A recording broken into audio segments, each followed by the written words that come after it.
고맙습니다. 오늘 보실 말씀 함께 합독해 보겠습니다. 야고보서 1장 2절부터 4절 말씀까지 같이 한 마음으로 함께 합독하겠습니다. 야고보서 제1장 2절부터 4절까지입니다. 같이 함께 합독하겠습니다. 시작. 내 형제들아, 너희가 여러 가지 시험을 당하거든 온전히 기쁘게 여기라.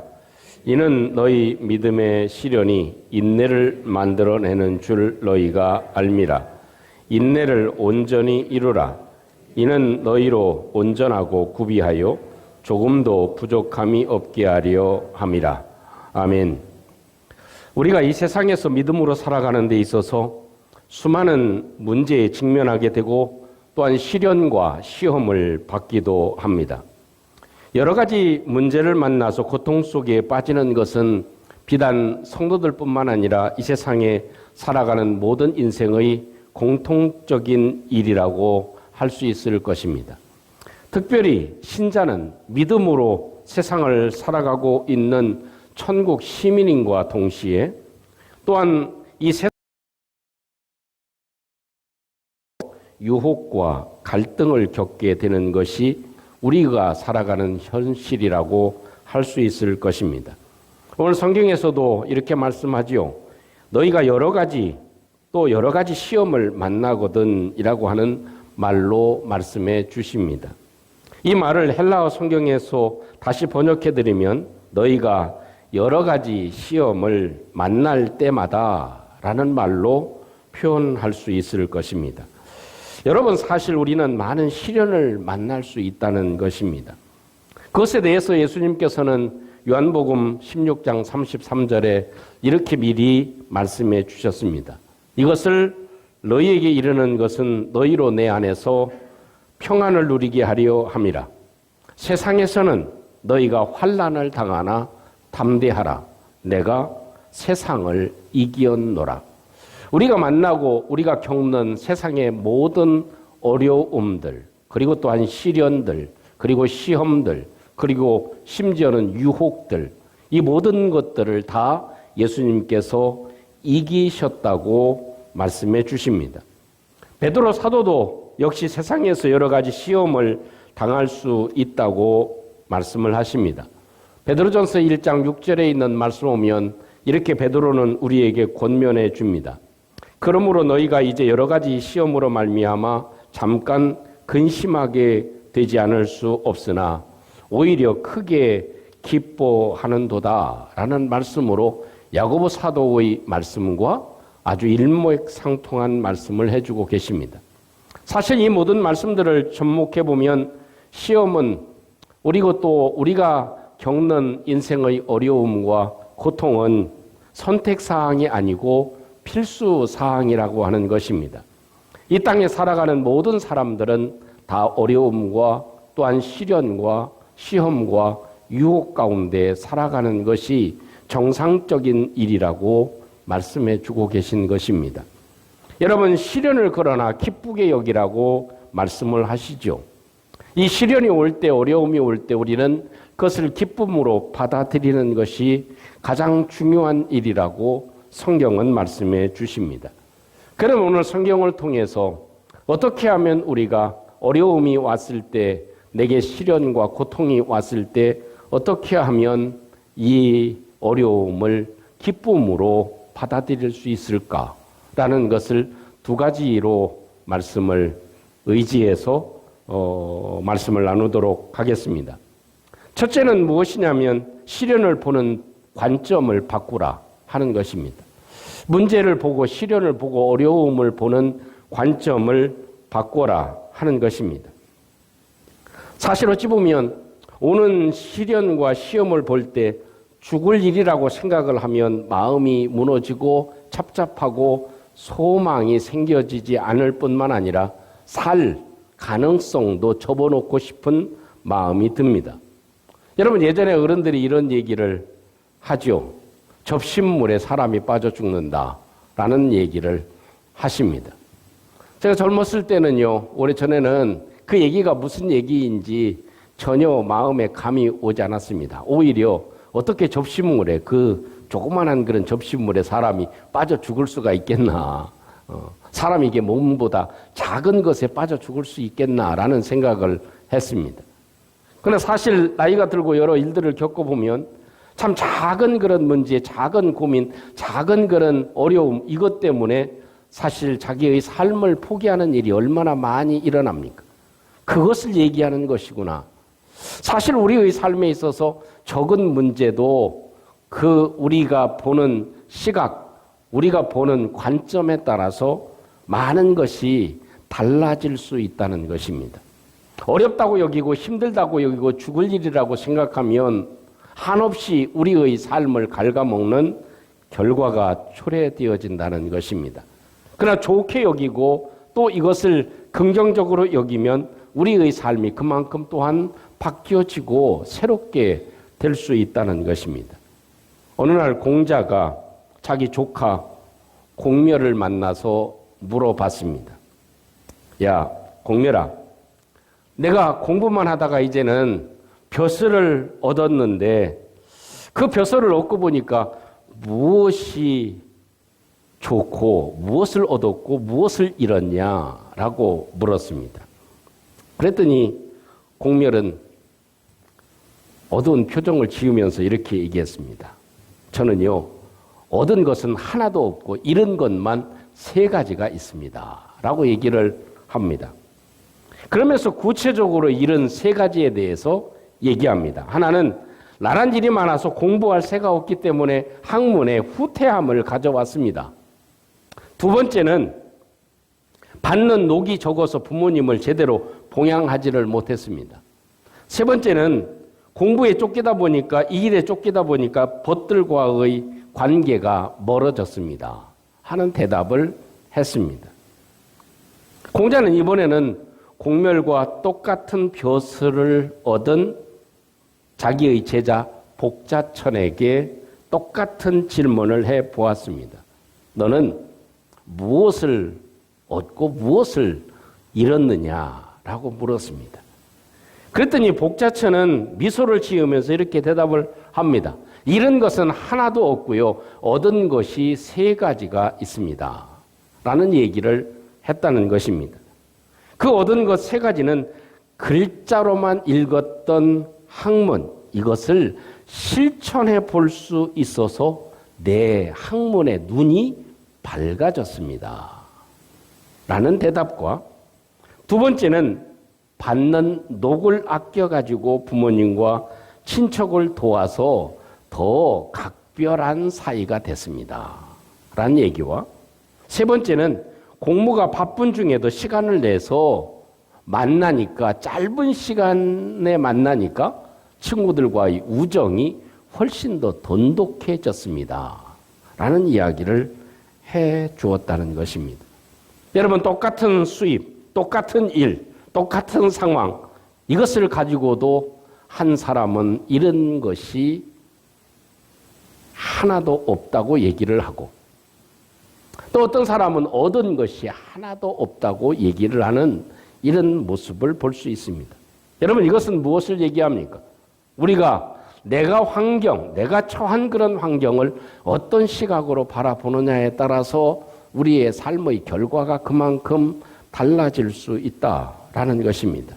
우리가 잘 아는 다윗의 아내 미갈을 생각할 수 있습니다. 다윗은 하나님의 언약궤가 방황하고 있다가 또 어려움을 겪다가 또 징계를 받다가 이제는 드디어 다윗성으로 올라오게 됐습니다. 그랬을 때 얼마나 기쁘고 좋았던지 다윗이 춤을 추면서 하나님께 즐거워하고 기뻐합니다. 그래서 바지 춤이 내려오는지도 모르고 기뻐하고 즐거워하는 이 다윗의 감격함을 아내 미갈이 창문에서 내려다 봅니다. 그러면서 속마음에 무엇이라고 얘기합니까? 왕이 꼴 좋다.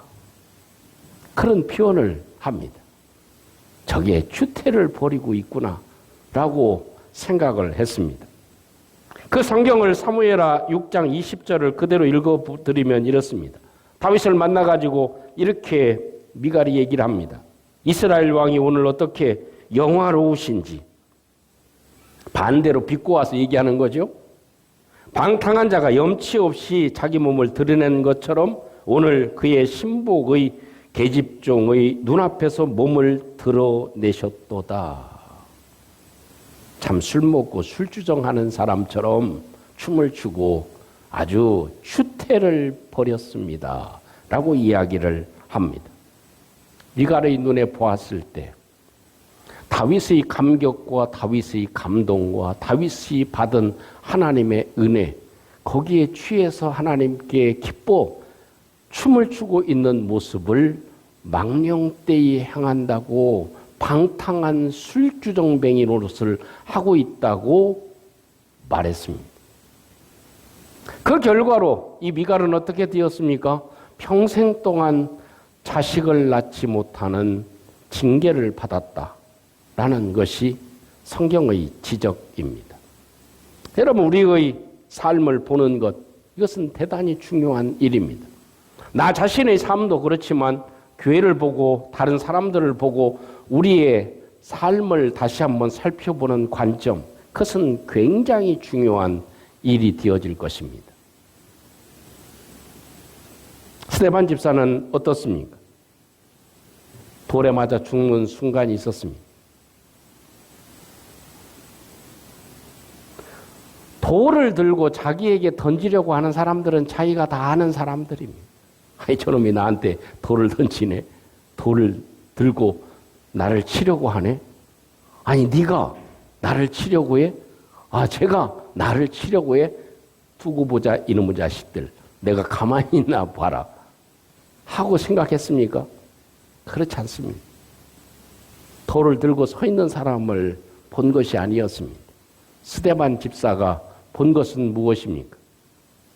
그것은 다른 것이 아니라 하나님의 영광과 주 예수께서 하나님 우편에 서신 것을 보았습니다. 그것이 보는 관점의 차이입니다. 우리 같으면 저놈이 나를 죽이려고 돌을 들었어? 라고 생각하고 그에 대해서 주목할 수 있다는 것입니다.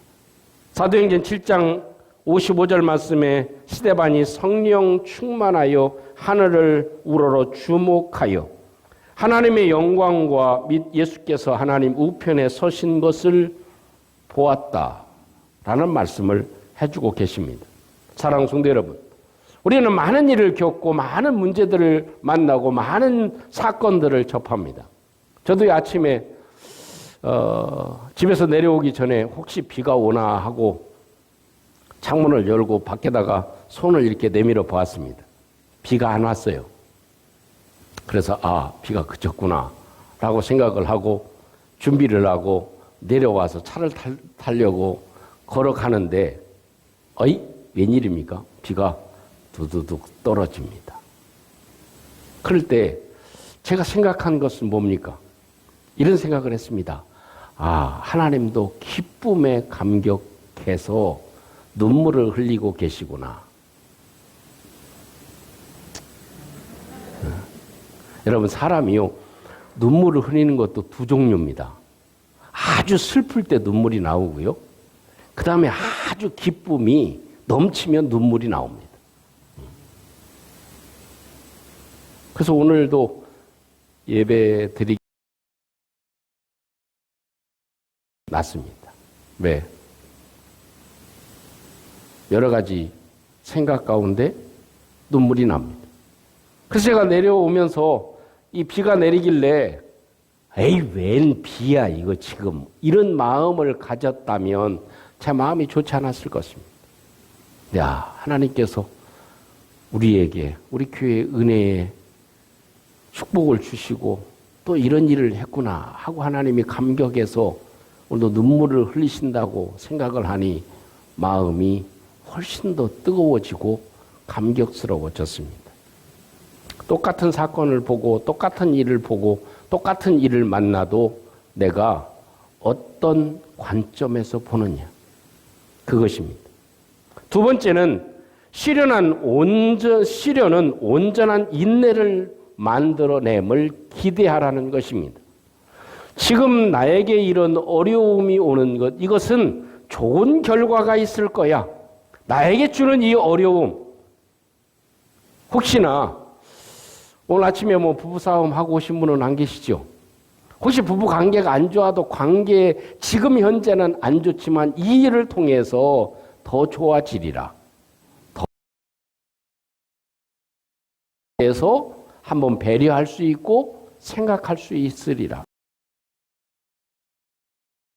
부분만 있는 것이 아니라 어려움을 통해서 그것은 반드시 좋은 결과를 낳는다. 시련은 반드시 인내를 만들어낸다. 좋은 결과물을 만들어낸다. 그것을 인식하고 생각하라는 것입니다. 여러분, 아이를 처음 낳았을 때 열이 나고 막 아프면 안절부절하죠. 그것도 뭐 병원에 바로 갈 수 있는 상황이 아니라면 더더욱 힘들죠. 그러니까 첫 아이는 아주 참 긴장하기가 쉽습니다. 그런데 아이를 길러본 어른들은, 할머니, 할아버지는 뭐라고 얘기합니까? 야, 걱정하지 마. 아프면 큰다. 아프고 나면 커. 그죠? 그때 당시에는 이해가 됩니까? 안 됩니까? 빨리 뭐 약을 주든가 뭐 방법을 취하든가, 그렇게 하시지. 아프면 큰다. 이 얘기를 하시잖아요.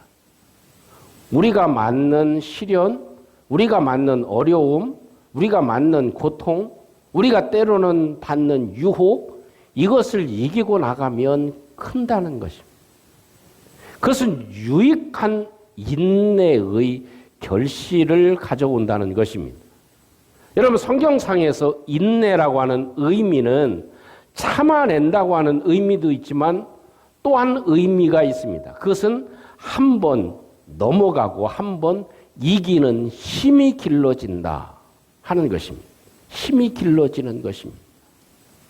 여러분, 헬스를 하시고 이렇게 운동해 보신 분 계시잖아요.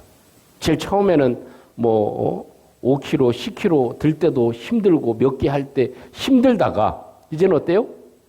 그걸 조금씩 하다 보면 20개, 30개, 50개도 해지죠. 참고 하다 보면 뭐예요? 늘어납니다.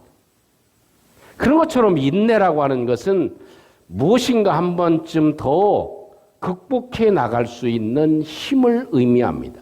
이 시련은 그런 힘을 우리에게 가져다 준다라는 것을 우리에게 말씀해 주고 계십니다. 이겨내는 힘을 가져다 줍니다. 이렇게 설교 진도가 안 나가는 이유는 단 하나밖에 없어요. 아멘을 안 하든지 조시는 분들이 있든지 우리에게 주어지는 시련은 반드시 좋은 인내의 결실을 허락해 주시는 줄로 믿습니다. 미국의 스탠포드 대학의 웰터 미셸 교수가 있습니다. 그분은 마시멜로 테스트 연구 결과를 하신 분입니다.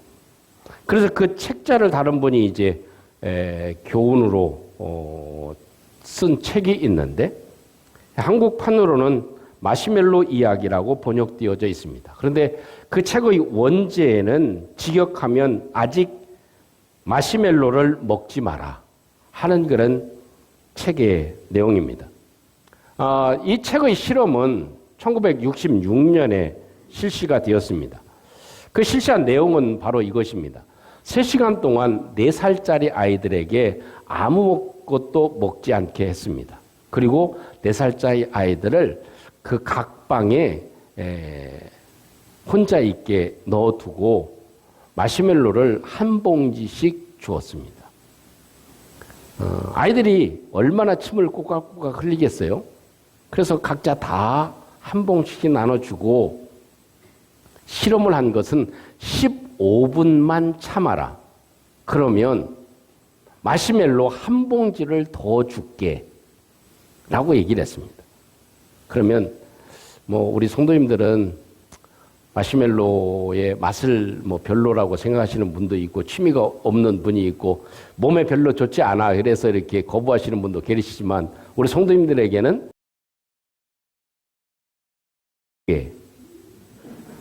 어휴 벌써 반응이 달라지네요. 하나를 주고 30일만 참아라. 이것 하지 말고 참아라. 그러면 하나를 더 줄게.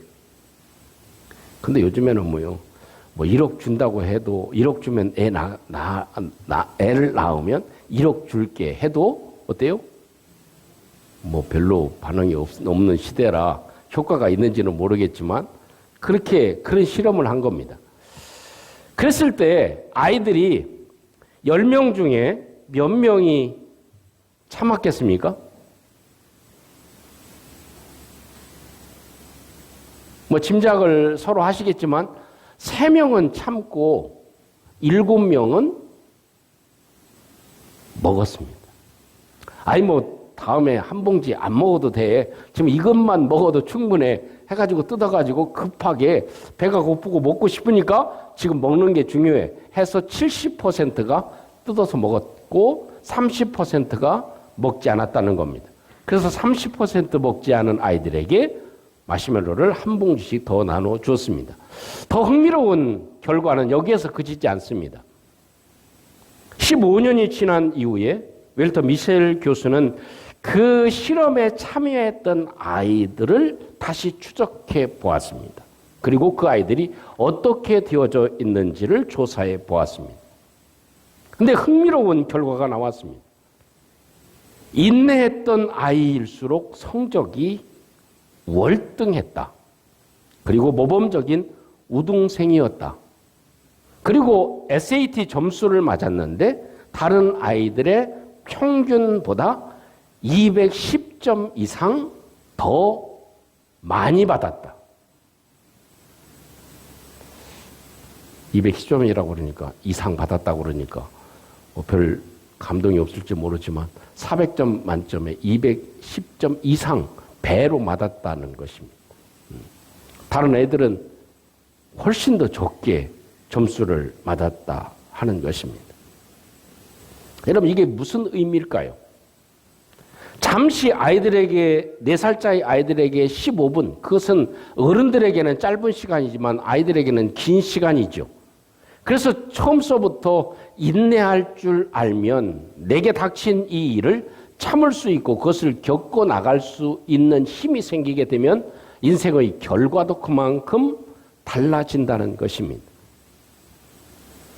어느 권사님이요 장로님한테 시험을 받았습니다. 왜 시험을 받았냐면 에휴 저 똥자루 권사 이런 거예요. 그 소리를 들은 이 권사님이 신앙생활을 잘하다가 덜컥 시험에 걸려가지고 교회를 때려쳤습니다. 근데 그 후손들의 모습은 너무나 달라졌습니다. 그것이 제가 직접 들은 얘기입니다. 그분이 시험이 든 이유가 뭐냐? 신앙을 때려친 이유가 뭐냐? 저 똥자루 권사. 이 말 때문에 자기의 가장 중요한 믿음까지 그냥 다 팽개쳐버렸다. 그 결과로 그의 후손들의 믿음의 자손들이 없었다. 이 이야기를 제가 직접 들은 이야기입니다. 여러분 오늘 성경에도 인내를 온전히 이루라 라고 얘기를 합니다. 그 의미는 무엇이겠습니까? 영어 성경의 킹 제임스 버전의 부분에서는 조금 다르게 표현을 해 주었습니다. 번역해 드리면 인내가 온전한 사역을 얻게 하라 하는 뜻으로 번역할 수 있습니다. 너희가 인내하면 그 인내함으로 하나님이 귀하게 사용하는 사람들이 된다. 그 얘기입니다. 그것이 인내를 온전히 이루라 하는 그런 의미의 말씀인 것이죠. 다른 말로 표현하면 이렇습니다. 우리가 만나는 그런 시험, 그리고 시련, 그리고 또한 유혹, 뒤에 야고보서에서는 이 세 가지가 복합적으로 다 언급되어집니다.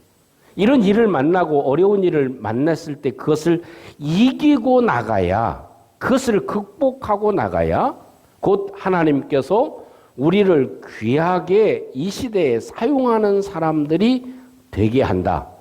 그러니 어려움이 오면 이 어려움을 극복하면 하나님이 나를 붙잡아 사용하시는구나. 이것을 볼 수 있어서 어떻게 해요? 기뻐할 수 있다는 것입니다. 여러분, 말로 시험 들지 않기를 주님의 이름으로 축원합니다. 그래 똥자로 이렇게 해도 시험 들지 않기를 축복합니다. 무슨 일을 들어도 그랬을 때 뭐 하면 되겠어요? 키는 작고 똥자루라도 할 일은 다 해. 당신보다 더 해. 그렇게 넘어갈 수 있으면 그것이 인내가 되는 것입니다. 여러분, 하나님은 아브라함에게 아들을 약속하시고 25년 동안이나 아브라함에게 자식을 주지 않았습니다. 어떻게 인내하시는지를 하나님은 기다리신 것입니다. 하나님은 요셉에게 꿈을 주시고 요셉에게 13년 동안을 인내하도록 하게 하셨습니다. 그것은 그 모든 일들을 이기고 나갈 수 있어야 하나님이 쓰시는 사람이 되기 때문에 그렇습니다. 하나님의 사람 모세도 역시 마찬가지죠. 40년 동안 광야에서 어려움을 겪게 하셨습니다. 그것은 그만큼 그 일을 잘 극복해 나가고 이겨나가서 하나님께서는 드디어 출애굽의 주인공으로 하나님께서 사용하게 되었다는 것입니다. 사랑하는 성도 여러분, 시련이 오면 보는 시각이 조금 달라야 합니다. 내가 보는 시각, 내가 생각하는 시각, 내가 판단하는 시각, 이것이 얼마나 중요한지를 우리에게 말씀해 주고 계십니다. 또 한 가지는 이 인내는 결국 이 시련은 우리로 온전하게 하나님의 사람으로, 하나님이 붙잡고 하나님이 축복하는 사람으로 만드는 중요한 도구가 된다는 사실을 저와 여러분들이 간직하시고 어려움이 오면 기쁨으로 여겨서 하나님의 거룩한 축복을 누리는 믿음의 성도들이 되시기를 주님의 이름으로 축복합니다. 우리 함께 오늘 말씀을 간직하시고 우리 함께 마음을 들여 우리 함께 기도하겠습니다. 참 누구나 어려움이 오면 좋아하는 사람은 별로 없습니다. 그러나 성경은 우리에게 얘기하십니다. 여러 가지 경제적이든 사람 관계든 또 여러 신앙적이든 여러 가지 시험을 만나거든 온전히 기쁘게 여기라고 얘기를 해 주십니다. 그것을 기쁘게 받아들일 수 있는 방법은 무엇인가요? 그것은 관점을 바꾸는 것입니다. 보는 시각을 바꾸는 것입니다. 이 문제를, 이 어려움을 보는 시각을 바꾸는 것입니다. 또 하나는 이 시련을 이기고 나면 반드시 좋은 인내의 결과를 또 더한 것도 이길 수 있는 힘이 생긴다고 하는 것, 그걸 생각하면 기뻐할 수 있을 것이라고 성경이 말씀해 주십니다. 이런 은혜가 우리 가운데 있게 해 주시옵소서. 우리 함께 같이 한번 기도하겠습니다. 은혜로우신 우리 아버지 하나님, 감사합니다. 오늘도 우리 하나님께서 야고보서를 통해서 우리에게 말씀하시는 주의 음성을 우리의 마음에 간직합니다. 아버지, 이 우리가 겪는 어려움과 문제들, 이것은 선택 사항이 아니고 필수적인 사항임을 우리는 잘 압니다. 세상을 살아가는데 어려움이 없는 것은, 그것은 거짓임을 우리는 압니다. 하나님, 이 일을 저희들이 잘 극복해 나가기 위하고 또한 기쁨으로 여기기 위해서 우리에게 필요한 것, 하나님 보는 시각을 달리할 수 있도록 주님이 도와주시옵소서. 관점을 바꾸는, 시련을 보는 관점을 바꾸는 저희들 되게 해 주시옵소서. 아버지 하나님, 이 시련이 나에게 유익한 것을 가져다 준다는 사실을 다시 한번 깨닫게 도와주셔서 온전히 주님을 찬양하고 주님을 높이게 해 주시옵소서. 주님 도와주시옵소서. 은혜로우신 우리 하나님, 오늘도 야고보 사도를 통해서 우리에게 말씀해 주시는 음성을 감사합니다. 사실 저희들이 두 발을 딛고 살아갈 동안 이 시련과 시험과 유혹은 필수 사항임을 저희들이 잘 압니다. 이런 일을 만날 때 우리가 어떻게 해야 되는지 잘 깨달아서 모든 것을 기쁨으로 여겨 우리 하나님께 귀하게 사용되는 저희들 되게 해 주시옵소서. 예수님 이름으로 기도합니다. 아멘.